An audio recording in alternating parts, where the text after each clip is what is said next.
شريك له ونشهد أن سيدنا وسندنا وحبيبنا وشفيعنا وطبيب قلوبنا وأولانا ومولانا محمدا عبده ورسوله الذي أرسله بالحق إلى الخلق بشيرا ونذيرا وداعيا إلى الله بإذنه وسراجا وقمرا منيرا أما بعد فقد قال الله تبارك وتعالى في كلامه المجيد وفرقانه الحميد أعوذ بالله من الشيطان الرجيم بسم الله الرحمن الرحيم يا أيها الذين آمنوا هل أدلكم على تجارة تنجيكم من عذاب أليم تؤمنون بالله ورسوله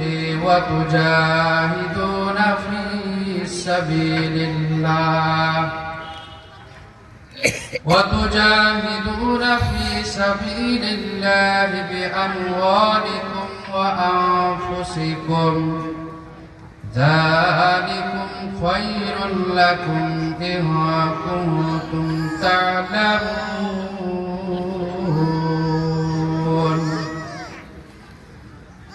وقال رسول الله صلى الله عليه وسلم من حفظ سنتي حفظه الله تعالى وأكرم الله بأربع خصال المحبة في قلوب البررة والهية في قلوب الفجرة والسعة في الرزق والثقة في الدين أو كما قال عليه الصلاة والسلام اللهم صل على محمد وعلى آل محمد كما صليت على إبراهيم وعلى آل إبراهيم إنك حميد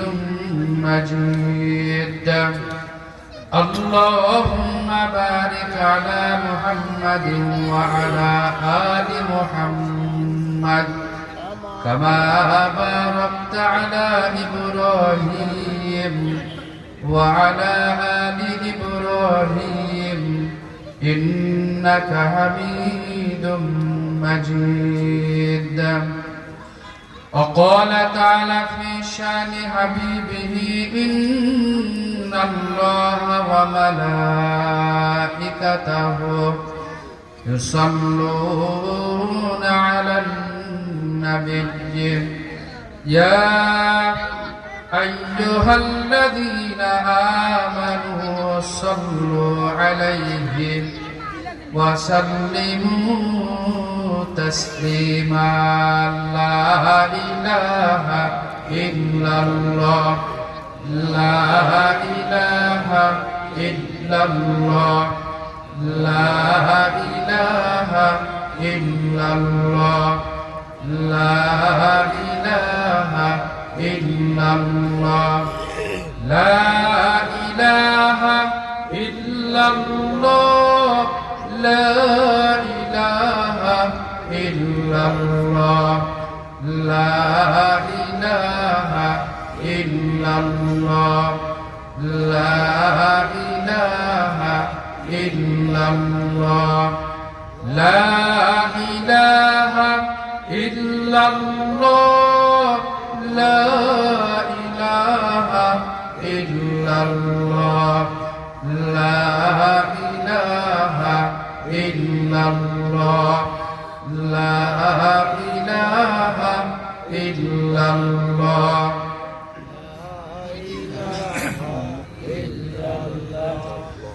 La ilaha illallah Muhammadur Rasulullah sallallahu alaihi wasallam. Sadaqallahu maulana al-azim wa sadaqa rasuluhun nabiyyul ummiyul karim. আলহামদুলিল্লাহ। সম্মানিত উপস্থিতি, তরুণ প্রজন্ম জাগ্রত যুব সমাজ এর উদ্যোগে আয়োজিত আজকের এই প্রথম বাৎসরিক ওয়াজ মাহফিল, আজকের এই প্রথম বাৎসরিক ওয়াজ মাহফিলের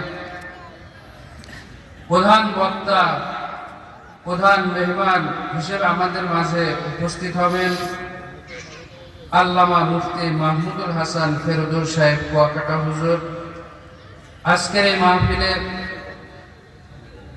বিশেষ বক্তব্য রেখেছেন কুরআন এবং হাদিসের আলোকে আমার আগে বিশিষ্ট ইসলামী চিন্তাবিদ হযরত মাওলানা মুফতি আব্দুস সামাদ সাহেব। আজকের এই মাহফিলে প্রধান অতিথি হিসাবে উপস্থিত থাকবেন বিশিষ্ট সমাজসেবক জনাব শরীফুজ্জামান সিজার সাহেব। আজকের এই মাহফিলে সভাপতির আসন গ্রহণ করে আমাদেরকে ধন্য করেছেন আমাদের সুপরিচিত মুখ বিশিষ্ট ব্যবসায়ী জনাব মোহাম্মদ মিনহাজ উদ্দিন মন্ডল। আজকের এই মাহফিলে উপস্থিত আমার সামনে অত্র এলাকার মুমিন ভাইরা, আজকের এই মাহফিলে পদ্মার অঞ্চলের অবস্থানরত মুমিনা মা ও বোনেরা, সর্বপ্রথম সে আল্লাহ রাব্বুল আলামিনের দরবারে আমরা শুকরিয়া আদায় করি যে আল্লাহ সুবহানাহু ওয়া তাআলা আমাদের সকলকে এই ফিতনা ফাসাদের যুগে সমস্ত ফিতনা ফাসাদ থেকে আল্লাহ পাক আমাকে আপনাকে বিরত রেখে বেহেশতের বাগান এই প্যান্ডেলের নিচে আসার এবং বসার তৌফিক দান করেছেন এবং কুরআন এবং হাদিসের আলোকে কিছু আলোচনা ইমানি মুজাকারা করার জন্য আল্লাহ পাক আমাদেরকে কবুল করেছেন। সে আল্লাহ পাকের দরবারে আমরা সকলে দিল থেকে, অন্তরের অন্তঃস্থল থেকে আমরা সকলে শুকরিয়া আদায় করি, সকলেই বলি আলহামদুলিল্লাহ। আলহামদুলিল্লাহ। সম্মানিত উপস্থিতি, আমি আপনাদের সম্মুখে পবিত্র কুরআনুল কারীম থেকে একটি আয়াত তেলাওয়াত করেছি এবং রাসূল করিম সাল্লাল্লাহু আলাইহি ওয়াসাল্লামের অসংখ্য হাদিস থেকে একটি হাদিসও তেলাওয়াত করেছি। আল্লাহ রাব্বুল আলামিন যদি তৌফিক দান করেন এই আয়াত এবং হাদিসের আলোকে কিছু আলোচনা হবে। আলোচনার আগে আল্লাহর কাছে আমরা দোয়া করি যে আলোচনাগুলি কুরআন এবং হাদিস থেকে হবে আমরা আমলের নিয়তে বলতে পারি এবং আমলের নিয়তে শুনতে পারি, সেই তৌফিক আল্লাহ পাক আমাদের সকলকে দান করুন। আমরা সকলেই বলি আমিন।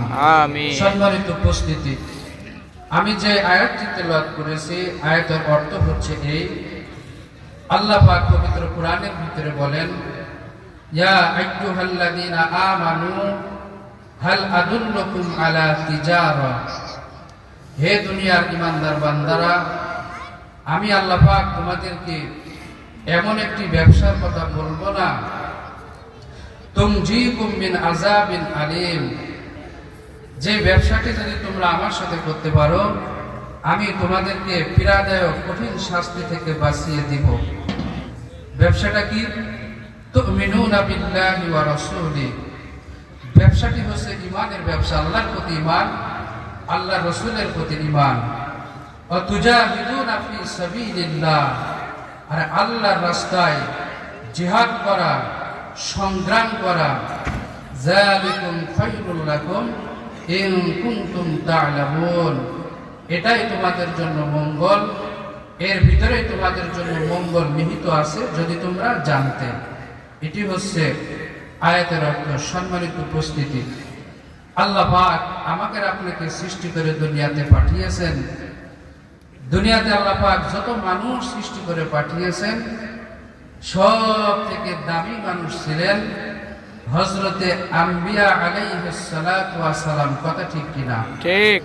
নবীদের থেকে দামি মানুষ, রাসূলদের থেকে দামি মানুষ এই দুনিয়াতে আল্লাহ পাক আর কাউকে সৃষ্টি করে পাঠাবেন না। নবীদের পরে, রাসূলদের পরে সব থেকে দামি মানুষ ছিলেন হযরতে সাহাবা আজমাইন, যাদেরকে আমরা সাহাবী বলি। তিনারা ছিলেন সব থেকে দামি মানুষ। সাহাবীদের এত দাম কিভাবে হয়েছে? সাহাবীদের যত দাম, এত মাকাম, এত ইজ্জত, সাহাবীদের কত দাম, যে সাহাবী সম্বন্ধে আল্লাহ পাক পবিত্র কোরআনের ভিতরে বলেছেন রাদিয়াল্লাহু আনহুম ওয়া রাদু আনহু। সাহাবা আজমাইন তো এমন যারা আল্লাহর প্রতি সন্তুষ্টি, আল্লাহ যাদের প্রতি সন্তুষ্টি, বলেন সুবহানাল্লাহ। সুবহানাল্লাহ। যে সাহাবীর সাথে যাদের মাকাম ইজ্জতকে আল্লাহ পাক বোঝাতে গিয়ে কোরআনের আয়াত আল্লাহ পাক এইভাবে নাযিল করেছেন। যে সাহাবী সম্বন্ধে আল্লাহ নবী বলেছেন ক্বালা রাসূলুল্লাহ সাল্লাল্লাহু আলাইহি ওয়াসাল্লাম আসহাবী কান নুজুম বিআইয়িহিম ইকতাদাইতুম ইহতাদাইতুম। আমার এক একজন সাহাবী আকাশের নক্ষত্র সমতুল্য। তোমরা যে কোনো একজন সাহাবীর পদাঙ্ককে অনুসরণ করবে, আমি আল্লাহ পাক তাদেরকে হেদায়েত দিয়ে দেবে। বলেন সুবহানাল্লাহ। বলার উদ্দেশ্য হচ্ছে এই, নবীরা রাসূলরা ছিলেন সব থেকে দামি মানুষ। তিনাদের পরে আল্লাহ পাক সব থেকে দামি মানুষ বানিয়েছিলেন সাহাবীদেরকে। কেন তিনারা এত দামি ছিলেন? তিনাদের ভিতরে একটি গুণ ছিল যে ঈমানের গুণ। এই ঈমানের গুণের বদলতে আল্লাহ পাক সাহাবীদের এত দাম বাড়িয়েছেন। সেই আল্লাহ পাক এই আয়াত, যে খুতবার ভিতরে আমি যে আয়াতটি তেলাওয়াত করলাম, এই আয়াতের ভিতরে আল্লাহ পাক যে ব্যবসার কথা বলেছেন। দেখেন, আমরা দুনিয়াতে অনেকেই কম বেশি ব্যবসা বাণিজ্য করি। আমরা যারা ব্যবসা বাণিজ্য করি, কেউ কিন্তু ব্যবসা এইভাবে করতে পারে না যে তার ব্যবসার ভিতরে কোনো লোকসান হবে না, কোনো ক্ষতি হবে না, 100% লাভ হবে, এমন সম্ভাবনা নিয়ে কিন্তু কেউ ব্যবসা বাণিজ্য করতে পারে না। কথা ঠিক কিনা? ঠিক। কিন্তু সম্মানিত উপস্থিতি, আল্লাহ পাক আমাদেরকে আয়াতের ভিতরে এমন একটা ব্যবসার কথা বলেছেন। আল্লাহ পাক বলেছেন ইয়া আইয়ুহাল্লাযীনা আমানু হাল আদুল্লুকুম আলা তিজারা তুনজিকুম মিন আযাবিন আলীম। আল্লাহ পাক বলেন, ও আমার ইমানদার বান্দা বান্দীরা, আমি আল্লাহ কি তোমাদেরকে এমন একটা ব্যবসার কথা বলবো না, যেই ব্যবসা যদি তোমরা আমার সাথে করতে পারো, আমি আল্লাহ পাক তোমাদেরকে কঠিন শাস্তি থেকে এইভাবে বাঁচিয়ে দেব। বলেন সুবহানাল্লাহ। সেই ব্যবসাটা কি? আল্লাহ পাক নিজেই বলছেন তুমিনুনা বিল্লাহি ওয়া রাসূলিহি। এক কথায় সেই ব্যবসাটি হচ্ছে ঈমানের ব্যবসা। আর এই ব্যবসা করেছিলেন সাহাবা আজমাইন, আল্লাহর সাথে ঈমানের ব্যবসা, যার কারণে আল্লাহ পাক সাহাবীদেরকে দুনিয়াতেও দাম দিয়েছেন, পরকালও আল্লাহ পাক তাদেরকে ইজ্জত আর সম্মান দিবেন। ভাইরা, সম্মানিত উপস্থিতি, পদ্মার অন্তরের অবস্থানরত মা ও বোনেরা, আমরাও মানুষ, সাহাবা আজমাইন তিনারাও মানুষ ছিলেন। আমাদের আল্লাহ পাক মানুষ হিসাবে সৃষ্টি করে এই দুনিয়াতে পাঠিয়েছেন। কথা ঠিক কিনা? কিন্তু দেখেন তিনাদের কত দাম, তিনাদের কত শান, তিনাদের কত মাকাম, যে তিনাদের শানে আল্লাহ পাক কোরআনের আয়াত নাযিল করে তিনাদের শানকে, তিনাদের মাকামকে আল্লাহ পাক উঁচু করে দিয়েছেন। আজকে আমরা সাহাবীদের ঘটনা শুনি, নবীদের ঘটনা আমরা শুনি, কিন্তু আমরা সেখান থেকে কোনো নসিহত আমরা গ্রহণ করি না, ঘটনা শুধু শুনলেই হবে না, এইখান থেকে আমাদের নসিহত গ্রহণ করতে হবে যে আল্লাহ পাক এই ঘটনার মাধ্যমে আমাদেরকে কি বুঝিয়েছেন। আজকে যদি সাহাবা আজমাইন এই ত্যাগ স্বীকার না করতেন, সাহাবা আজমাইন যদি আজকে গায়ে তাজা রক্ত তিনারা না ঢালতেন, দিন কিন্তু আমরা এইভাবে পেতাম না। কথা ঠিক কিনা?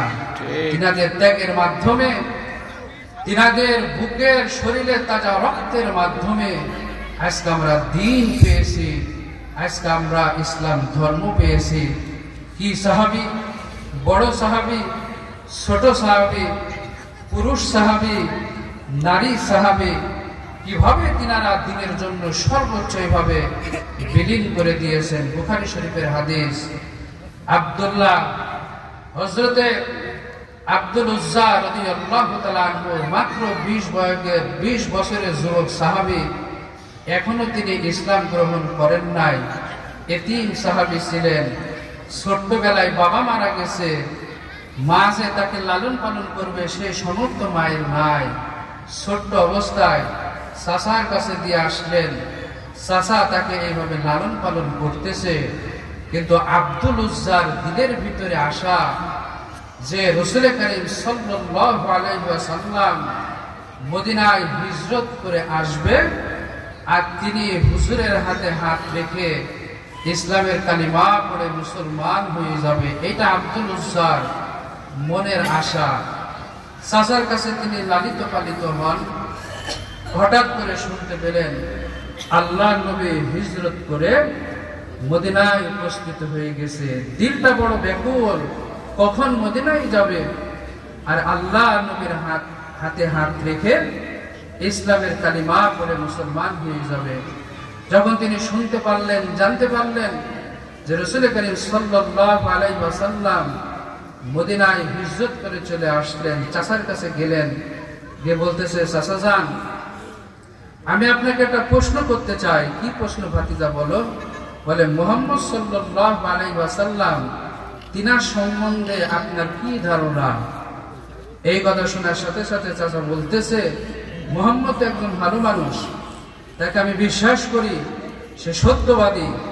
তখন ভাতিজা বলতেছে, চাচা যান, আপনার যদি মনের এই অবস্থা হয় যে মুহাম্মদ সাল্লাল্লাহু আলাইহি ওয়াসাল্লাম একজন ভালো মানুষ, চলেন আমরা দুজন তার হাতে ইসলামের কালিমা পড়ে মুসলমান হয়ে যাই। চাচা বলতেছে, ভাতিজা এইটা আমি কখনো করতে পারবো না, আমি বাপ দাদার ধর্ম পরিত্যাগ করতে পারবো না। আমি মুহাম্মদকে বিশ্বাস করি, কিন্তু তার প্রতি আমি ঈমান আনতে পারবো না, আমি কালিমা পড়তে পারবো না। তখন ভাতিজা বলে, চাচা যান, আপনার যদি এই অবস্থা হয় যে আপনি মুহাম্মদ সাল্লাল্লাহু আলাইহি ওয়াসাল্লামের উপরে ঈমান আনবেন না, আপনি কালিমা পড়বেন না, আমার অনেক দিনের আশা, আমার দিলটা ব্যাকুল হয়ে গেছে, আমি ইসলামের কালিমা পড়ে মুসলমান হয়ে আমি মদিনায় নবীজির কাছে চলে যাব।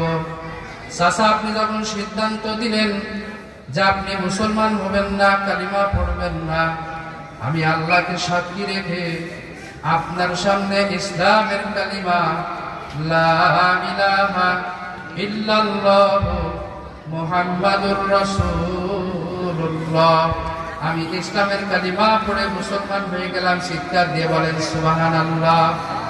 এবার দেখেন ঘটনা আসছে বুখারী শরীফের ভিতরে। এই কালিমা পড়ে যখন আব্দুল উজ্জা মুসলমান হয়ে গেল, চাচা বলতেছে, ভাতিজা তুমি যেই কাজটা করলা এর পরিণাম কি তুমি জানো? এর পরিণতি কি হবে তুমি কি জানো? ভাতিজা বলতেছে, চাচা আমি কিছুই জানি না। তখন চাচা বলে, ভাতিজা এক্ষুনি ইসলাম কবুল করার কারণে, ইসলামের কালিমা পড়ার কারণে এক্ষুনি তোমাকে আমার ঘর থেকে বের হয়ে যেতে হবে। ভাতিজা বলতেছে, আমার কোনো আপত্তি নাই চাচা, আমি আপনার বাড়ি থেকে বের হয়ে যাব। আব্দুল উজ্জা ঘর থেকে বের হয়ে গেলেন। এবার চাচা ডাক দিলেন, ভাতিজা এদিকে আসো। শুধু তাই না, তোমার যে উটগুলা আমি দিয়েছি, ছাগলগুলা আমি দিয়েছি, দুম্বাগুলা দিয়েছি, ভেড়াগুলা দিয়েছি, এগুলা সব আমার পয়সা, আমার টাকা দিয়ে কিনা। এগুলা সব ফেরত দিয়ে তারপরে তোমাকে চলে যেতে হবে। ভাতিজা বলতেছে আমি তাও রাজি আছি, আপনার সমস্ত উটগুলা, ছাগলগুলা, ভেড়াগুলা, দুম্বাগুলা এই চাচা গ্রহণ করেন, আমি সব ফেরত দিয়ে দিলাম। আব্দুল উজ্জা এবার রওনা হয়েছে। প্রতিমধ্যে চাচা বলতেছে ভাতিজা এবার তুমি এদিকে আসো, তোমার পরনের ভিতরে যে জামাটি আছে, তোমার পরনে, তোমার গায়ে যে জামা, পরনে যে লুঙ্গি, এইটা তো আমার পয়সার, আমি তোমাকে কিনে দিয়েছি, এগুলাও আমাকে ফেরত দিতে হবে। ভাতিজা বলতেছে চাচা এ তো আমার কোনো আফসোস নাই, আমি ইসলামের জন্য, কালিমার জন্য, আমি নবীর জন্য পাগল হয়ে গেছি, এগুলাও ফেরত দেব, আমার মনের ভিতরে কোনো আফসোস নাই। হাদিসের ভিতরে আসছে যুবক সাহাবী আব্দুল উজ্জা গায়ের ভিতরে যে জামা ছিল, পরনের ভিতরে যে লুঙ্গি ছিল, এগুলা সব চাচার কাছে ফেরত দিয়ে, খুলে দিয়ে এই উলঙ্গ অবস্থায় সোজা চলে গেলেন মায়ের কাছে। মায়ের কাছে যাওয়ার পরে মাকে ডাক দিলেন, ওগো মা, তুমি ঘর থেকে বের হও। মা বলতেছে কে বাবা, তুমি কে? বলতেছে মা তুমি একটু বের হও, দেখো আমি তোমার কলিজার টুকরা আব্দুল উজ্জা তোমার সামনে হাজির হয়ে গেছি। মা ঘর থেকে বের হলেন, ঘর থেকে বের হয়ে দেখে যুবক সন্তান 20 বছরের সাহাবী উলঙ্গ অবস্থায়। মা এই সন্তানকে উলঙ্গ অবস্থায় দেখে 2 হাত দিয়ে চোখটা চেপে ধরলেন আর বলতেছেন বাবা তোমার এই অবস্থা কেন? আব্দুল উজ্জা বললেন ওগো মা, তুমি তো ছোট্টবেলায় আমাকে চাচার কাছে দিয়ে আসছো, আমি তার কাছে লালিত পালিত হচ্ছিলাম, কিন্তু আমি চাচার সামনে ইসলামের কালিমা পড়ে মুসলমান হয়ে গেছি। আমি তো মুসলমান হয়ে গেছি, ইসলামের কালিমা আমি পড়েছি। এই অপরাধে ঈমান আনার কারণে, ইসলাম গ্রহণ করার কারণে আমার চাচা আমার থেকে সব ফেরত নিয়েছে আর আমাকে উলঙ্গ অবস্থায় ঘর থেকে বের করে দিয়েছে। মা চোখের পানি ছেড়ে দিয়ে বলে ওগো আব্দুল উজ্জা, এখন আমার কাছে কি চাও? আমি যে তোমাকে লালন পালন করব এই সামর্থ্য আমার নাই। আব্দুল উজ্জা বলে বাবু, আমি তোমার কাছে কিছু চাই না, আমি তোমার কাছে টাকা চাই না, পয়সাও চাবো না, থাকার জন্য জায়গাও চাবো না, একটুখানি কাপড় আমাকে দাও, ওই কাপড়টা পরিধান করে আমার সদরটা ঢেকে আমি চলে যাব মদিনায়। মায়ের কাছে ভাইরা পুরাতন একটা কম্বল ছিল, ওই পুরাতন কম্বলটা আব্দুল উজ্জাকে দেওয়া হলো। আব্দুল উজ্জা কম্বলটা ছিঁড়ে 2 টুকরা করে একটা গায়ের ভিতরে দিলেন, আরেকটা পরিধান করলেন, কোনো মতো পরা যায়, এতে সদর ঢাকে না। বহু কষ্ট করে আব্দুল উজ্জা চলে গেলেন হেঁটে হেঁটে মদিনায়। মসজিদে নববীতে গিয়ে আব্দুল উজ্জা দরজার কাছে বসে আছে। আল্লাহর নবী ঘর থেকে বের হলেন, হঠাৎ দেখতে পেলেন একজন যুবক সাহাবী, চুলগুলা উস্কো খুস্কো, চেহারাটা বলেন চেহারার ভিতরে ধুলাবালি, চেহারার ভিতরে সফরের দাগ। বলতেছেন তুমি কে? কোথা থেকে আসছো? তোমার নাম কি? আর তোমার এই অবস্থা কেন? তিনি বললেন হুজুর, আমার নাম হচ্ছে আব্দুল উজ্জা, আমি চাচার কাছে ছিলাম, আমি একজন এতিম মানুষ। আমি চাচার কাছে থাকার কারণে, ঈমান আনার কারণে, ইসলামের কালিমা পড়ার কারণে, আপনাকে বিশ্বাস করার কারণে, আল্লাহকে বিশ্বাস করার কারণে, পরকালকে বিশ্বাস করার কারণে আমার চাচা আমার এই অবস্থা করেছে, আমার সমস্ত সম্পদগুলা নিয়ে নিয়েছে, আমাকে ঘর থেকে বের করেছে। এমনকি আসার সময় আমার পরনের লুঙ্গিটা পর্যন্ত হুজুর আমাকে দেওয়া হয় নাই। হুজুরের হৃদয়টা ভেঙে গেল। ভারাক্রান্ত হৃদয় নিয়ে আল্লাহ নবী ঘরের ভিতরে প্রবেশ করলেন। আল্লাহ নবী যে পোশাক পরিধান করে এমন একটা পোশাক নিয়ে আব্দুল উজ্জাকে বললেন, আব্দুল উজ্জা এইটা তুমি পরিধান করো। বলেন সুবহানাল্লাহ। যেই মানুষের শরীরের ভিতরে আল্লাহ নবীর পোশাক লাগবে ওই শরীর কিন্তু কোনোদিন আল্লাহ পাক জাহান্নামের আগুনে পোড়াবে না। কথা ঠিক কিনা? পোশাক দিয়ে দিলেন রাসূল করিম সাল্লাল্লাহু আলাইহি ওয়াসাল্লাম, পোশাক তিনি পরিধান করলেন। আর হুজুর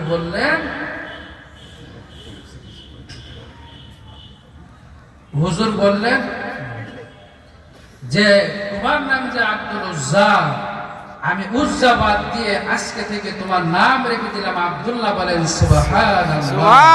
হাদিস শরীফের ভিতরে আসছে আল্লাহর কাছে দুইটি নাম সব থেকে বেশি প্রিয়, একটি হচ্ছে আব্দুল্লাহ, আরেকটি হচ্ছে আব্দুর রহমান।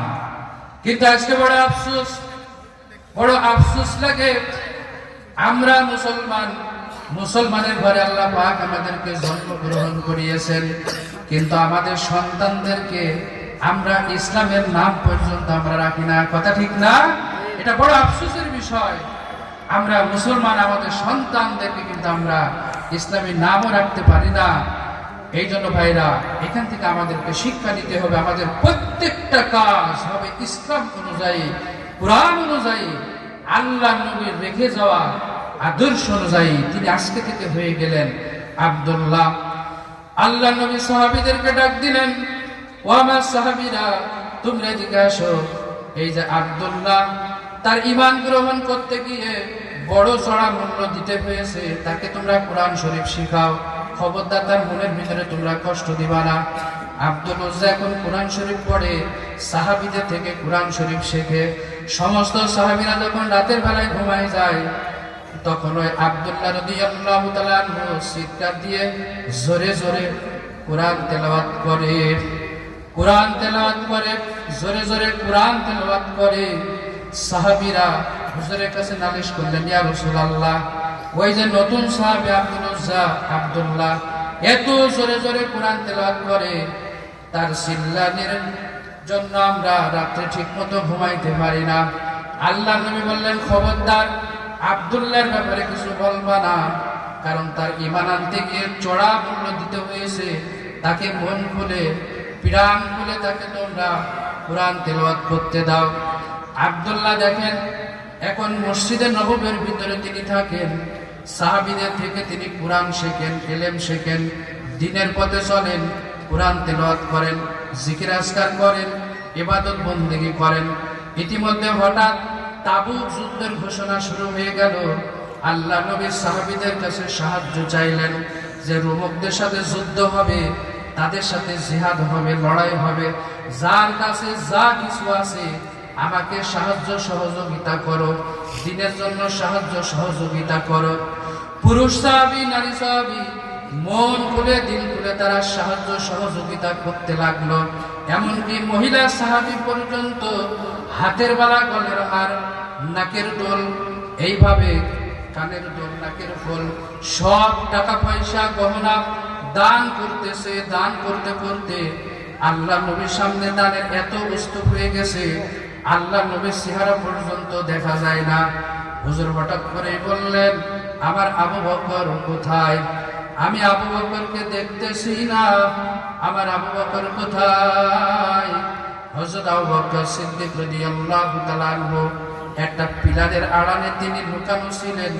আল্লাহ নবীর ডাক শুনে তিনি আসলেন আর বললেন, লাব্বাইক ইয়া রাসূলুল্লাহ, ও আল্লাহ নবী, আমি হাজির হয়ে গেছি। আল্লাহ নবী লক্ষ্য করে দেখলেন আবু বকরের হাতের ভিতরে একটা থলি আর চোখের ভিতরে পানি। থলিটা হুজুরকে দিলেন, থলিটা হুজুর খুললেন, ঝাড়া দিয়ে দেখলেন কয়েক কেজি গম আর কয়েকটা দিরহাম। হুজুর হঠাৎ করে বললেন, ও আমার সাহাবী, তোমরা শুনে রাখো, আজকে তোমরা সকলে মিলে যে দান করেছো, একা আবু বকর যে দান করেছে, এই আবু বকরের দানটা আল্লাহর কাছে বেশি প্রিয় হয়ে গেছে। বলেন সুবহানাল্লাহ। সাহাবীদের মনের ভিতরে প্রশ্ন আসলো, কেমন করে আবু বকরের দানটা এত গ্রহণ হয়ে গেল, আমরা এত দিলাম? হুজুর বুঝতে পারলেন, সমস্ত সাহাবীদেরকে ডাকলেন, ওমর রাদিয়াল্লাহু তাআলা আনহুকে ডাকলেন, উসমানে গনি রাদিয়াল্লাহু তাআলা আনহুকে ডাকলেন, সমস্ত সাহাবীদেরকে বলতেছে, তোমরা কে কি দান করেছে বলো। সবাই বলতেছে হুজুর আমার ঘরের ভিতরে যে সম্পদ ছিল 3 ভাগের 1 ভাগ আমি আল্লাহর রাস্তায় দিয়ে দিছি। কেউ বলতেছে হুজুর আমি আমার ঘরের সম্পদের অর্ধেক ঘরে রেখে আসছি, অর্ধেক দান করেছি। এইভাবে সমস্ত সাহাবীরা বলতেছে। সর্বশেষ হুজুর আবু বকরকে বললেন, ওগো আমার আবু বকর তুমি বলো আল্লাহর রাস্তায় তুমি কি নিয়ে আসছো আর বাড়িতে কি রেখে আসছো। তখন আবু বকর সিদ্দিক রাদিয়াল্লাহু তাআলা আনহু চোখের পানি ছেড়ে দিয়ে বলতেছে, ইয়া রাসূলুল্লাহ আমি আল্লাহর নামে কসম করে বলতেছি জাগতিক সম্পদ বলতে যা বোঝায় আমার বাড়িতে, জাগতিক সম্পদ বলতে যা বোঝায় আমি সব আল্লাহর রাস্তায় দান করে দিয়েছি, আল্লাহ নবীর কদম মুবারকে রেখে দিয়েছি। আর আমার বাড়িতে আমি আল্লাহ আর আল্লাহ রাসূলকে রেখে আসছি। বলেন আল্লাহু আকবার। এই কথা যখন বললেন তখন সাহাবীরা বুঝতে পারলেন যে আসলে আবু বকরের দানটা আজকে সব থেকে বেশি আল্লাহর দরবারে গ্রহণযোগ্য হয়ে গেছে। হুজুর এখন রওনা হবেন তাবুকের প্রান্তরে। হুজুর রওনা হয়ে গেছে। ওই যে আব্দুল্লাহ রাদিয়াল্লাহু তাআলা আনহু যুবক সাহাবী, হুজুর যখন তাবুকের প্রান্তরে যাবে ওই যুবক সাহাবী চলে আসতার বলতেছে, ইয়া রাসূলুল্লাহ একটুখানি দাঁড়ান। এই জিহাদে এই যুদ্ধের ময়দানে সাহাবীরা মন খুলে দান করলো, মেয়েরা দান করলো, কিন্তু আমি এমন একজন সাহাবী আমি যে দান করব আমার দেওয়ার মতো কিছুই নাই, কারণ আমি হলাম একজন এতিম মানুষ, আমার কোনো সম্পদ নাই। হুজুর আমি আল্লাহর কাছে দোয়া করি আপনি আমার জন্য দোয়া করেন, আমি তাবুকের প্রান্তরে আপনার সাথে যাব। আমি তো ধন সম্পদ কিছুই দিতে পারলাম না, কিন্তু আমার জীবনটা আমার এই জানটা আমি আল্লাহর জন্য দিয়ে দিতে চাই। বলেন আল্লাহু আকবার। আমার জীবনটা আমি দিয়ে দেব, আমার গায়ে তাজা রক্ত আমি ইসলামের জন্য দিয়ে দেব, আমি দ্বীনের জন্য আমার রক্তগুলা এইভাবে ঝরিয়ে দেব আল্লাহর রাস্তায়। হুজুর আরেকজন সাহাবীকে বললেন, গাছের একটা ছাল আনো। গাছের একটা ছাল আনা হলো, আব্দুল্লাহর ডান হাতে হুজুর বেঁধে দিলেন আর আল্লাহর কাছে দোয়া করলেন, ও আল্লাহ আমি আব্দুল্লাহর রক্ত কাফেরদের জন্য হারাম করে দিলাম। এবার আব্দুল্লাহ আরো কান্দে, আব্দুল্লাহ চোখের পানি ধরে রাখতে পারে না। হুজুর আপনি কি দোয়া করলেন? আমি চাইলাম আল্লাহর রাস্তায় আমার জীবনটা দিয়ে দেব, আর আপনি আল্লাহর দরবারে আমার জন্য কি দোয়া করলেন? হুজুর বললেন, আব্দুল্লাহ তুমি চিন্তা করো না, তোমার জন্য আমি এমন দোয়া করেছি, এখন যদি তোমার স্বাভাবিক মৃত্যু হয়, সাধারণ জ্বরেও যদি তুমি মারা যাও, আল্লাহ রাব্বুল আলামিন আল্লাহ পাকের দরবারে তোমাকে শহীদ হিসাবে কবুল আর মঞ্জুর করে নেবে। সুবহানাল্লাহ। হুজুর তাবুকে চলে গেলেন। যুদ্ধ চলতেছে, লড়াই চলতেছে, জিহাদ চলতেছে। হুজুরের কাছে হঠাৎ খবর এসলো, হুজুর ওই যে যুবক সাহাবী হযরত আব্দুল্লাহ আপনার কাছে এসেছিল তার জীবনটা দেওয়ার জন্য, আপনি তার জন্য দোয়া করেছিলেন। ওই আব্দুল্লাহ কয়েকদিন অসুস্থ হয়ে এই অসুস্থতার কারণে সে দুনিয়া থেকে বিদায় হয়ে গেছে। আল্লাহ নবী বললেন, তাড়াতাড়ি আব্দুল্লাহর জন্য কবর খনন করো, তার জন্য কবর খনন করো। কবর খনন করা শুরু হয়ে গেল। একজন ব্যক্তি কবরের ভিতরে নামলেন, আর একজন ব্যক্তি টিম টিম করে জ্বলতেছে একটা বাতি নিয়ে কবরের পাশে দাঁড়িয়ে আছেন। আর দুইজন সাহাবী হযরত আব্দুল্লাহর লাশটা বহন করে আনতেছে। কবরের ভিতরে যিনি নেমেছেন তিনি বলতেছেন, ওগো আমার সাহাবী, আব্দুল্লাহর লাশটা যারা বহন করে আনতেছো, খবরদার তার সাথে যেন মোটো বিয়াদবি হয় না। সম্মানের সাথে, আদবের সাথে, আসারের সাথে তাকে তোমরা কবর পর্যন্ত নিয়ে আসো। ভাইরা, বুখারী শরীফের হাদিস, কবরের ভিতরে যিনি নেমেছেন তিনি আর কেউ নন, তিনি হলেন আখিরি নবী মুহাম্মাদুর রাসূলুল্লাহ।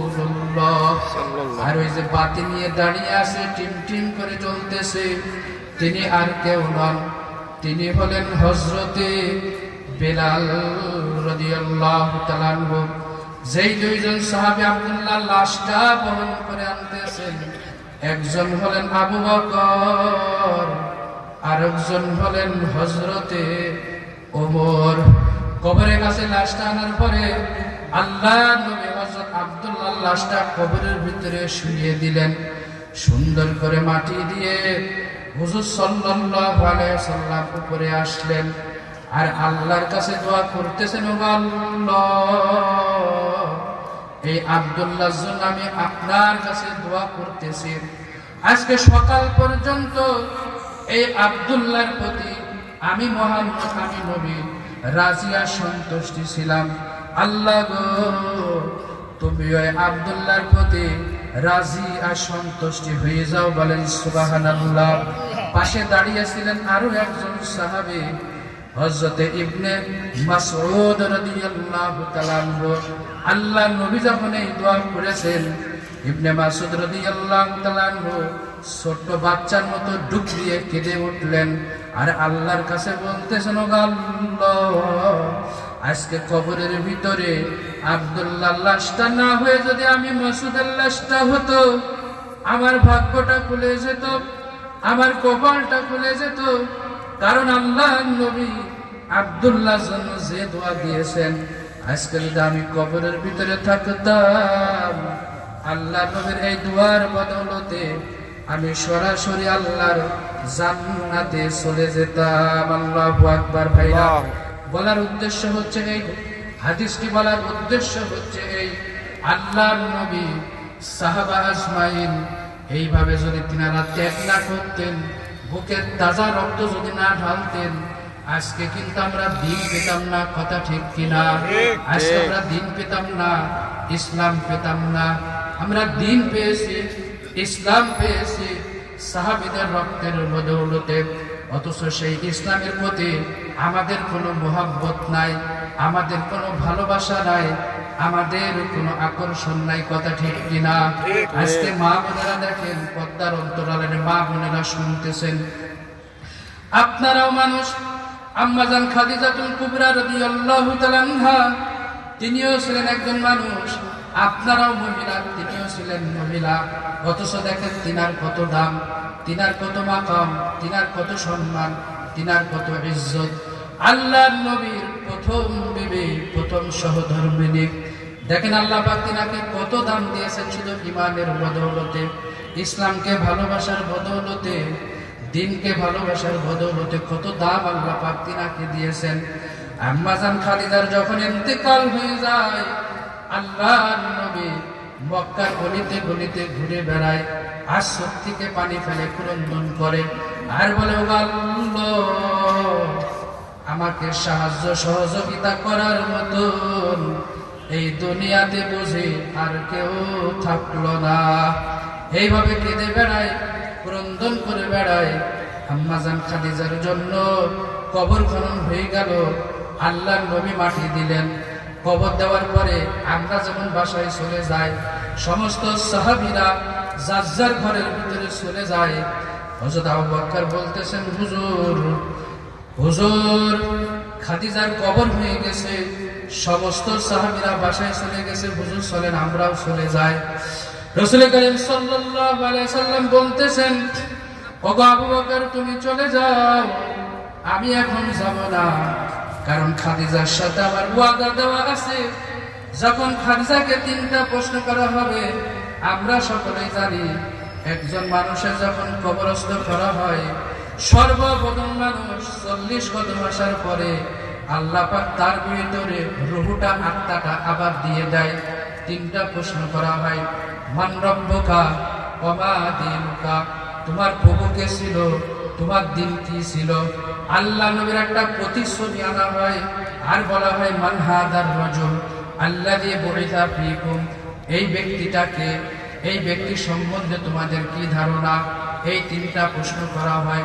হুজুর বললেন, আবু বকর, তুমি চলে যাও, কারণ খাদিজার সাথে আমার ওয়াদা দেওয়া আছে যে খাদিজাকে যখন তিনটা প্রশ্ন করা হবে, ওই তিনটা প্রশ্নের উত্তর আমি নবীজি আমার নিজের তরফ থেকে দেওয়ার ওয়াদা করেছি। বলেন আল্লাহু আকবার। এই জন্য আমি যাব না। আবু বকর তুমি চলে যাও, আল্লাহ পাক সব দেখতেছেন, সব জানেন। আল্লাহ রাব্বুল আলামিন হযরতে জিবরাইল আলাইহিস সালাতু ওয়াস সালামকে ডাকলেন আর বলতেছে, ওগো জিবরাইল, তুমি এক্ষুনি আমার প্রিয় হাবিবের কাছে চলে যাও, একটা সুসংবাদ নিয়ে চলে যাও। হযরত জিবরাইল আলাইহিস সালাতু ওয়াস সালাম এক পলকের ভিতরে আল্লাহ নবীর কাছে আসলেন, হুজুরকে সান্ত্বনা দিলেন, হুজুর আপনি বাসায় চলে যান। হুজুর বলতেছে, জিবরাইল, আমি যদি বাসায় চলে যাই, ওই যে খাদিজাকে 3টা প্রশ্ন করা হবে, ওই 3টা প্রশ্নের কি অবস্থা হবে, কি হালত হবে, আমি যাব না। আমি 3টা প্রশ্নের উত্তর দেব, তারপরে আমি বাসায় যাব। জিবরাইল বলতেছেন, ওগো আল্লাহর নবী, আল্লাহ রাব্বুল আলামিন এই সুসংবাদ দিয়ে তো আমাকে আপনার কাছে পাঠাইছে, আপনি চলে যাবেন। আর খাদিজাকে যে 3টা প্রশ্ন করা হবে, আল্লাহ পাক বলেছেন খাদিজা 3টা প্রশ্ন আল্লাহ রাব্বুল আলামিন নিজের তরফ থেকে দেওয়ার ব্যবস্থা আল্লাহ পাক করে দিয়েছেন। বলেন সুবহানাল্লাহ। খাদিজার কত দাম দেখেন। আল্লাহ রাব্বুল আলামিন আল্লাহ পাকের তরফ থেকে 3টা প্রশ্নের উত্তরের ব্যবস্থা আল্লাহ পাক এইভাবে করে দেয়। তাইলে দেখেন, তিনিও ছিলেন একজন মহিলা, আমাদের মা বোন তারাও কিন্তু মহিলা, কিন্তু ঈমানের কারণে, ইসলামকে ভালোবাসার কারণে, আল্লাহর নবীকে ভালোবাসার কারণে, আখিরাতের ভয়ে আল্লাহ রাব্বুল আলামিন এত দাম দিয়েছেন, এত দাম দিয়েছেন, স্বয়ং আল্লাহ পাক 3টা প্রশ্নের দায়িত্ব গ্রহণ করে নেয়। তাই দেখেন, আল্লাহর নবী হযরতে খাদিজাতুল কুবরা রাদিয়াল্লাহু তাআলা আনহাকে কত ভালোবাসতেন, কত মহব্বত করতেন। আম্মা জান আয়েশা বলেন, আমি একদিন লক্ষ্য করে দেখলাম আল্লাহর নবী মসজিদের নববীতে 2 হাত তুলে আল্লাহর কাছে দোয়া করতেছে। আর আমি লক্ষ্য করে দেখলাম আল্লাহর নবী খাদিজার নামটা ধরে আল্লাহর কাছে দোয়া করতেছে। আল্লাহর নবী যখন আল্লাহর কাছে দোয়া করে, আমি পেছনে শরীক হয়ে গেলাম। আল্লাহর নবীর দোয়ার সাথে আমিও আমিন আমিন বলতে শুরু করলাম। হঠাৎ করে আমি শুনতে পেলাম আল্লাহর নবী আল্লাহর কাছে দোয়া করতেছে খাদিজার নাম ধরে, ওগো আল্লাহ, কাল কিয়ামতের দিন কেউ কাউকে চিনবে না। বাবা এইভাবে সন্তানকে চিনবে না, সন্তান মাকে চিনবে না, মা সন্তানকে চিনবে না, ভাই ভাই থেকে পালাবে, বন্ধু বন্ধু থেকে পালাবে, স্বামী স্ত্রী থেকে পালাবে, স্ত্রী স্বামী থেকে পালাবে। ওগো আল্লাহ, কিয়ামতের দিন এমন একটা অবস্থা হবে, কেউ কাউকে চিনবে না, কেউ কারো পরিচয় দেবে না, সবাই পালিয়ে বেড়াবে। এমন একটা মুহূর্তে, এমন একটা অবস্থায় আমি যেন খাদিজাকে ভুলে না যাই। আমি যেন ওই কিয়ামতের দিন আমার খাদিজাকে আমি খুঁজে পেয়ে যাই। আম্মা জান আয়েশা বলেন, হুজুরের দোয়া যখন শেষ হয়ে গেল, আমি আল্লাহ নবীকে বললাম, ওগো আল্লাহর নবী, খাদিজাকে আপনার কাছে সব থেকে বেশি প্রিয় হয়ে গেল, আমরাও তো আপনার বিবি, আমরা কি প্রিয় হতে পারলাম না? খাদিজাকে আপনার কাছে সব থেকে বেশি প্রিয় হয়ে গেল। আম্মা জান আয়েশা বলেন, হুজুরকে যখন আমি এই প্রশ্ন করলাম, হুজুর ভারাক্রান্ত হৃদয় নিয়ে চোখের পানি ফেলে বলতেছে, আয়েশা, এই ধরনের কথা তুমি আর কোনোদিন আমাকে বলবা না। তোমরা যে আমার বিবি আছো, তোমরা বলে আমার সুখের সময়ের বিবি, আর আমার যে খাদিজা আছে সে হলো আমার দুঃখের সময়ের বিবি। যখন মক্কায় আমাকে সাহায্য সহযোগিতার মতো কেউ ছিল না, আমার পাশে সব সময় পেয়েছি আমার খাদিজাকে। অতএব খাদিজার সাথে তোমাদের তুলনা হয় না, খাদিজার সাথে তোমরা তোমাদেরকে তুলনা করো না। আম্মা জান আয়েশা বলেন, আমি হুজুরের হাত ধরে ক্ষমা চেয়ে নিলাম, ওগো আল্লাহর নবী, আমার গোস্তাকিকে আপনি ক্ষমা করে দেবেন। এই ধরনের কথা বলে আপনার মনে আমি আর কোনোদিন এইভাবে কষ্ট দেব না। দেখেন ঈমান কি জিনিস, ইসলামের প্রতি ভালোবাসা কি জিনিস, আল্লাহ নবীর প্রতি ভালোবাসা কি জিনিস, পরকালের ভয় কত বড় জিনিস, যে এইগুলা যদি আমরা অর্জন করতে পারি আমাদের দাম আল্লাহ পাক কত এইভাবে বাড়াই দেবে। আমরা সকলেই জানি আল্লাহ নবী জাবালে নূর বলা হয়, গারে হীরা বলা হয়। কত উঁচু পাহাড়, ওই পাহাড়ের গুহার ভিতরে বসে আল্লাহ নবী ধ্যানের ভিতরে মগ্ন থাকতেন, মুরাকাবা করতেন। হযরত জিবরাইল আলাইহিস সালাতু ওয়াস সালাম আল্লাহ পাকের তরফ থেকে, আল্লাহ পাকের পক্ষ থেকে ওহী নিয়ে আসতেন রাসূল করিম সাল্লাল্লাহু আলাইহি সাল্লামের কাছে। একবার হযরত জিবরাইল আলাইহিস সালাতু ওয়াস সালাম আল্লাহর কাছে ওহী, আল্লাহ নবীর কাছে ওহী নিয়ে আসলেন, হুজুরের সাথে কথাবার্তা বলতেছেন।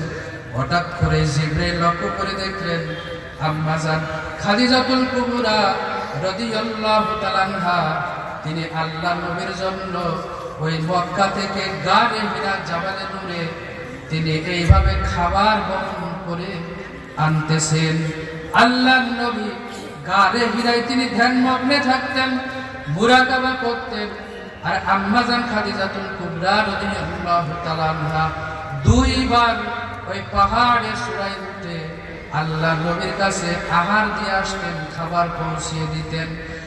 খাদিজাতুল কুবরা রাদিয়াল্লাহু তাআলা আনহা যখন খাবার নিয়ে আসতেছেন, জিবরাইল এটা লক্ষ্য করলেন আর হুজুরকে বলতেছেন, হুজুর ওই যে দেখেন খাদিজা আপনার জন্য খাবার নিয়ে আসতেছেন, কাজে আমি এখানে আর থাকবো না, আমি আল্লাহর কাছে চলে গেলাম। জিবরাইল আল্লাহর কাছে রওনা দিয়েছেন, যাওয়ার সময় বলে যায়, ওগো আল্লাহর নবী, আজকে আল্লাহ পাক একটা সুসংবাদ দিয়ে আমাকে আপনার কাছে পাঠিয়েছেন। আল্লাহর নবী বললেন, কি সুসংবাদ? তখন জিবরাইল বললেন, আল্লাহ পাকের তরফ থেকে আপনার খাদিজার জন্য সালাম হাদিয়া দিয়েছেন। চিৎকার দিয়ে বলেন সুবহানাল্লাহ। সালাম দিয়েছেন। আমি জিবরাইল চলে যাচ্ছি, আপনার খাদিজাকে বলবেন আমি জিবরাইল আপনার বিবিকে আমি সালাম দিয়ে গেলাম। খাদিজা রাদিয়াল্লাহু তাআলা আনহা যখন আল্লাহ নবীর কাছে আসলেন, হুজুর তখন বললেন, ওগো খাদিজা আজকে তোমার জন্য সুসংবাদ আছে। খাদিজা রাদিয়াল্লাহু তাআলা আনহা বলতেছেন, ওগো আল্লাহর নবী আমার জন্য কি সুসংবাদ? তখন হুজুর বললেন, আমার কাছে জিবরাইল আসছিল, আজ জিবরাইল তোমাকে দেখে চলে গেল। আজ জিবরাইল বলে গেল যে আল্লাহ পাক তোমাকে আল্লাহ পাকের তরফ থেকে সালাম দিয়েছে। আজ জিবরাইল যখন চলে যায় এটাও বলে গেল যে জিবরাইল আলাইহিস সালাতু ওয়াস সালাম তার পক্ষ থেকে তোমাকে সালাম দিয়েছে। বলেন সুবহানাল্লাহ। বলার উদ্দেশ্য হচ্ছে এই দেখেন, তিনিও ছিলেন একজন মহিলা। দুনিয়ার কোন মহিলার কাছে আল্লাহ পাক এভাবে সালাম পাঠাননি। কোন মহিলাকে, দুনিয়ার কোন মহিলাকে হযরত জিবরাইল আলাইহিস সালাতু ওয়াস সালাম সালাম দেননি। কিন্তু খাদিজাতুল কুবরা রাদিয়াল্লাহু তাআলা আনহা এমন একজন মহিলা ছিলেন যে স্বয়ং আল্লাহ পাক সালামের হাদিয়া পাঠায়। আর জিবরাইল আলাইহিস সালাতু ওয়াস সালাম তিনাকেও এইভাবে সালাম জানিয়ে যায়। বলেন সুবহানাল্লাহ। একটু জিকির করে আল্লাহ। কথা শুরু করেছিলাম যে আল্লাহ পাক আমাদেরকে উদ্দেশ্য করে বলতেছেন, হে দুনিয়ার ইমানদার বান্দা বান্দিরা, আমি কি তোমাদেরকে এমন একটি ব্যবসার কথা বলবো না, যে ব্যবসাটি যদি তোমরা আমার সাথে করতে পারো আমি তোমাদেরকে কঠিন শাস্তি থেকে বাঁচিয়ে দিব। সেই ব্যবসাটি হচ্ছে ঈমানের ব্যবসা। এই ঈমানের ব্যবসা করেছিলেন হযরত সাহাবা আজমাইন, যার কারণে আল্লাহ পাক তিনাদেরকে দুনিয়া ও ইজ্জত দিয়েছেন, পরকালও আল্লাহ পাক তিনাদেরকে ইজ্জত আর সম্মান দান করবেন। অতএব এই ঈমানের ব্যবসা যদি আমরাও করতে পারি, আল্লাহ পাক তখনও ছিলেন, এখনো আছেন, ভবিষ্যতেও থাকবেন। কথা ঠিক কিনা? আল্লাহ পাক পবিত্র কোরআনের ভিতরে বলেন, কুল্লু মান আলাইহা ফান ওয়া ইয়াবকা ওয়াজহু রাব্বিকা যুল জালালি ওয়াল ইকরাম। ভাইরা, আসমানের মালিক আল্লাহ, জমিনের মালিক আমার আল্লাহ, আমার হায়াত দিয়েছেন আমার আল্লাহ, একদিন দুনিয়া থেকে বিদায় হয়ে যাব আল্লাহ পাকের হুকুমে। আমরা আল্লাহ জান্নাতে যাব আল্লাহ পাকের হুকুমে, কথা ঠিক কিনা? আমরা যদি জাহান্নাম থেকে বাঁচি সেটাও হবে আল্লাহ পাকের হুকুমে, কথা ঠিক কিনা? সব কিছু মালিক আল্লাহ। একদিন আমরা ধ্বংস হয়ে যাব, এই পৃথিবী ধ্বংস হয়ে যাবে। কুল্লু মান আলাইহা ফান, একদিন আল্লাহ পাক বলেন সব ধ্বংস হয়ে যাবে। ওয়ায়াবকা ওয়াজহু রাব্বিকা যুল জালালি ওয়াল ইকরাম, শুধু আল্লাহ পাকের জাত, আল্লাহ পাকের অস্তিত্ব এইভাবে বাকি থাকবে। একজন মানুষ যখন মারা যায় শোনার সাথে সাথে কিন্তু আমরা বলি ইন্না লিল্লাহি ওয়া ইন্না ইলাইহি রাজিউন, কথা ঠিক কিনা? সবকিছু আল্লাহর জন্য। আমাদের প্রত্যাবর্তন স্থল হচ্ছে ভাই আমাদের আল্লাহ। যেহেতু আমরা একদিন দুনিয়া থেকে বিদায় হয়ে যাব, এই জন্য ভাই আমাদেরকে ঈমান তৈরি করে যেতে হবে, আমল তৈরি করে যেতে হবে। সেই ঈমান তৈরি করার জায়গা হচ্ছে এই দুনিয়া, সে আমল তৈরি করার জায়গা হচ্ছে এই দুনিয়া। ঈমান কি জিনিস দেখেন, সাহাবা আজমাইনের কত দাম, হযরত আবু বকর সিদ্দিক রাদিয়াল্লাহু তাআলা আনহু তিনার কত দাম কাল কিয়ামতের দিন। আবু বকর যখন জান্নাতের ভিতরে যাবে, আবু বকর যখন জান্নাতের ভিতরে যাবে, আল্লাহ পাক 8টা জান্নাত বানিয়েছেন। আবু বকর যখন জান্নাতের ভিতরে যাবে, 8টা জান্নাত আবু বকরকে গ্রহণ করার জন্য ডাকাডাকি করবে, বলেন সুবহানাল্লাহ। সুবহানাল্লাহ। 8টা জান্নাত আবু বকরকে ডাকবে, ভাই আবু বকর তুমি আমার ভিতরে আসো, তুমি আমার ভিতরে আসো। আপনিও মানুষ, আপনি যদি মারা যায় আমাদেরকে কয়টা জান্নাত এইভাবে ডাকাডাকি করবে, কথা ঠিক কিনা? আমাদের ঈমানের যে অবস্থা, আমাদের আমলের যে অবস্থা। কিন্তু আবু বকর এমন একজন মানুষ, 8টা জান্নাত আবু বকরকে গ্রহণ করার জন্য ভাইরা ডাকাডাকি করবে। হযরত ওমর ফারুক রাদিয়াল্লাহু তাআলা আনহু তিনিও ছিলেন মানুষ, কিন্তু ওমরের দেখেন কত দাম এই ঈমানের বদৌলতে। আল্লাহর নবী যে ওমর সম্বন্ধে বলেছেন লা নাবিয়্যা বাদি লাউ কানা বাদি নাবিয়্যান লাকানা ওমর। ও দুনিয়ার মানুষ তোমরা শুনে রাখো, আমি হলাম শেষ নবী, আমার পরে আর কোনো নবী আসবে না। আল্লাহ পাক যদি আমার পরে কাউকে নবী বানায়া পাঠাইতেন, ওই ব্যক্তিটা হয়তো আমার ওমর। শিক্ষার দিয়ে বলেন সুবহানাল্লাহ। অথচ ওমরের প্রথম জীবনীটা দেখেন, আল্লাহ নবীর মাথা নেওয়ার জন্য যে রওনা হয়েছিল, হেদায়েতের মালা যখন গলার ভিতরে আসলো, ঈমানের দৌলতে আল্লাহ রাব্বুল আলামিন তাকে কত সম্মানিত করেছেন।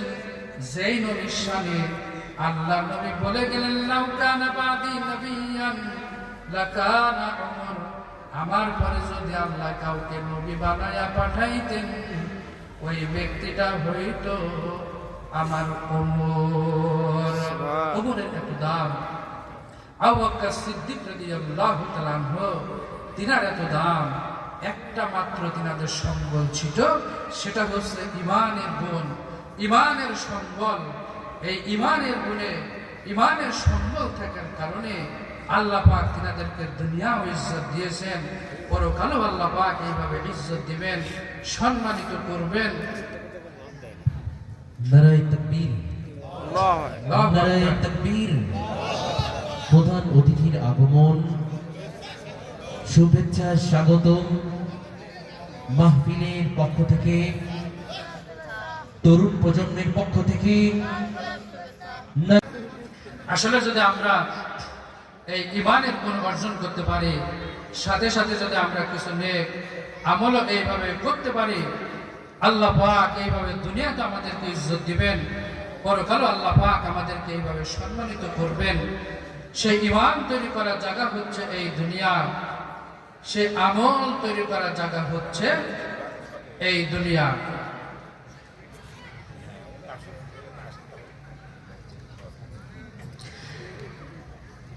আল্লাহ পাক পবিত্র কোরআনের ভিতরে বলেন, ঈমান দেখেন কত বড় দৌলত, ঈমান কত বড় দামি জিনিস, নেক আমল কত বড় দামি জিনিস। আল্লাহ পাক সূরা কাহফের শেষের দিকে বলেছেন, ইন্নাল্লাযীনা আমানু ওয়া আমিলুস সালিহাত কানাত লাহুম জান্নাতুল ফিরদাউসি নুজুলা।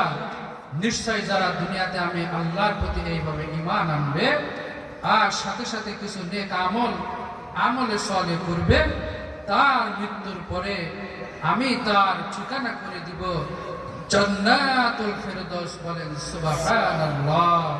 অন্য জায়গায় আল্লাহ পাক ইরশাদ করেন, ইন্নাল্লাযীনা আমানু ওয়া আমিলুস সালিহাত উলাইকা হুম খায়রুল বারিয়া। নিশ্চয় যারা আমি আল্লাহর প্রতি এইভাবে ঈমান আনবে আর সাথে সাথে কিছু নেক কাজ করবে আমার সৃষ্টি জীবের ভিতরে, এরাই হচ্ছে সর্বোৎকৃষ্ট সৃষ্টি। সুবহানাল্লাহ। এদের প্রতিদানটা কি?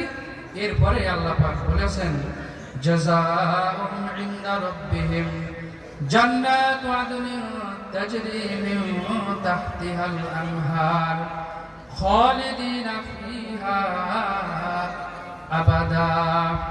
নিশ্চয় তারা আল্লাহর প্রতি ঈমান আনবে আর সাথে সাথে কিছু নেক কাজ করবে, আমলে সালেহ করবে, আল্লাহ রাব্বুল আলামিন এদের প্রতিদানটা কি দিবেন? জান্নাতুন তাজরি মিন তাহতিহাল আনহার। এমন ঈমানদার বান্দা বান্দির জন্য আল্লাহ রাব্বুল আলামিন এমন জান্নাত দিবেন, তাজরি মিন তাহতিহাল আনহার, যেই জান্নাতের পাদদেশে, যেই জান্নাতের তলায় বিভিন্ন ধরনের নহর প্রবাহিত হতে থাকবে। এমন জান্নাত আল্লাহ পাক বলেন খালিদিনা ফিহা আবাদা। এমন জান্নাত আল্লাহ পাক দিবেন, যেই জান্নাতের ভিতরে একবার যে প্রবেশ করবে আল্লাহ পাক সেই জান্নাত থেকে দ্বিতীয়বার তার আর এইভাবে বের করবে না। বলেন সুবহানাল্লাহ। আল্লাহ পাক বলেছেন খালিদিনা ফিহা আবাদা। অনেকের মনে ধারণা আসতে পারে জান্নাতে গেলে বুঝি আল্লাহ আবার বের করে দিতে পারে। এই জন্য আল্লাহ পাক বলেছেন ওই জান্নাতের ভিতরে, ওই সুখের ঠিকানার ভিতরে যাকে একবার প্রবেশ করানো হবে দ্বিতীয়বার তাকে আর এইভাবে বের করা হবে না। জান্নাত তো সুখের জায়গা, শান্তির জায়গা। এই জন্য আল্লাহ পাক পবিত্র কোরআনের ভিতরে জান্নাতের আলোচনা করে আমাদেরকে উৎসাহিত করেছেন। আবার ওই আল্লাহ জাহান্নামের কথাও কিন্তু বলেছেন, বান্দারে জান্নাত যত আরামের জায়গা, জান্নাত যেমন শান্তির জায়গা, তোমরা মনে রেখো জাহান্নাম কিন্তু আবার কঠিন জায়গা, জাহান্নাম কিন্তু আবার শাস্তির জায়গা। এই জন্য ভাইরা, নারে তাকবীর। প্রধান মেহমানের আগমন। থেকে বড় সম্পদ হচ্ছে নেক আমল। এই জন্য আসুন, আল্লাহ পাক আমাদেরকে আশরাফুল মাখলুকাত হিসাবে সৃষ্টি করে এই দুনিয়াতে পাঠিয়েছেন। আসুন সেই দুনিয়াতে থাকা অবস্থায় যেন আমরা ঈমানের পিছনে মেহনত করতে পারি, সেই দুনিয়াতে থাকা অবস্থায় আমরা নেক আমল করে, ঈমান তৈরি করে, নেক আমল করে, আল্লাহর সাথে সম্পর্ক স্থাপন করে, কবরের সামানা গুছিয়ে নিয়ে হাসরের ময়দানের প্রস্তুতি গ্রহণ করে, আল্লাহর সাথে সম্পর্ক স্থাপন করে, আল্লাহ নবীর আখলাকের সাথে সম্পর্ক স্থাপন করে, কোরআনের সাথে সম্পর্ক স্থাপন করে, দ্বীনের সাথে সম্পর্ক স্থাপন করে, ঈমান তৈরি করে, আমল তৈরি করে এই দুনিয়া থেকে আমরা বিদায় গ্রহণ করতে পারি, সেই তৌফিক আল্লাহ পাক আমাদের সকলকেই দান করুন। আমরা সকলেই বলে আমিন।